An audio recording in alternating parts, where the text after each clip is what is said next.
Pinupuri ka namin, O Diyos, Ama, Anak, at Espiritu Santo. Salamat, Ama, na ibinigay mo sa amin si Jesus na iyong anak, na namatay para sa aming kasalanan, iyong muling binuhay, iniakyat at iniluklok sa iyong kanan sa langit.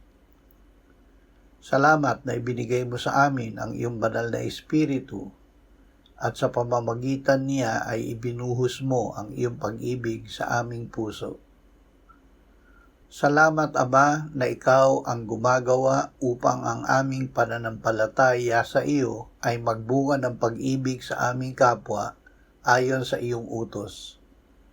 Ang pag-ibig na ito ay hindi mula sa amin kundi sa iyo, kaya't kung nag-iibigan kami ayon sa pag-ibig mo, nararanasan namin na ikaw ay nananatili sa amin at ang iyong pag-ibig ay nagiging sakdal sa amin.